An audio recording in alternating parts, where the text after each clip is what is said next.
နီးဖြူဟာအဆင့်3ထိရောက်သောနီလန်းများဖြင့်ကြော်ညာပါတတိယမြောက်ဖြူဟာကထိရောက်သောကြော်ညာနီလန်းများဖြစ်ပါတယ်ဒီနေရာမှာကျွန်တော်တို့စဉ်းစားရမှာကကျွန်တော်တို့မြန်မာနိုင်ငံမှာအိမ်ချမ်းမြေရောင်းချခြင်းကိုကြော်ညာဖို့အတွက်ဘယ်နေရာတွေကထိရောက်တယ်လဲဆိုတဲ့အချက်တွေပဲဖြစ်ပါတယ်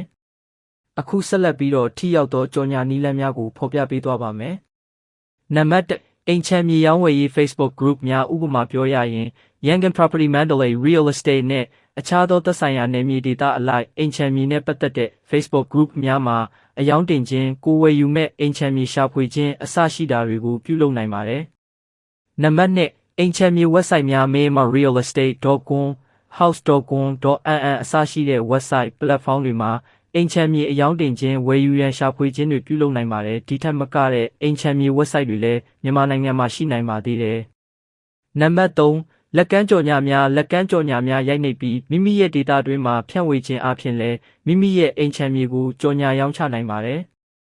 နံပါတ်4အိမ်ချမ်းမြေကုန်သည်များနှင့်ဆက်သွယ်ခြင်းအိမ်ချမ်းမြေပွဲစားအိမ်ချမ်းမြေအကျိုးတော်ဆောင်အစရှိတဲ့သူများနဲ့ဆက်သွယ်ပြီးတော့ဝယ်လက်ရှာပြီးရောင်းချနိုင်ပါတယ်ဒီနည်းလမ်းကကျွန်တော်တို့မြန်မာနိုင်ငံမှာအသုံးအများဆုံးဖြစ်တဲ့နည်းလမ်းတစ်ခုဖြစ်ပါတယ်နံပါတ်5မိမိရောင်းချမဲ့အိမ်ချမ်းမြေရှိမှာဆိုင်းဘုတ်တက်ဆင်ခြင်းအိမ်ချမ်းမြေရောင်းရန်ရှိသည်ဆိုတဲ့ဆိုင်းဘုတ်ကိုဆက်သွယ်ရန်ဖုန်းနံပါတ်နဲ့တကွမိမိရောင်းချမဲ့အိမ်ချမ်းမြေရဲ့ရှင်းမျက်နှာစာမှာကတ်ထားခြင်းဖြစ်ပါတယ်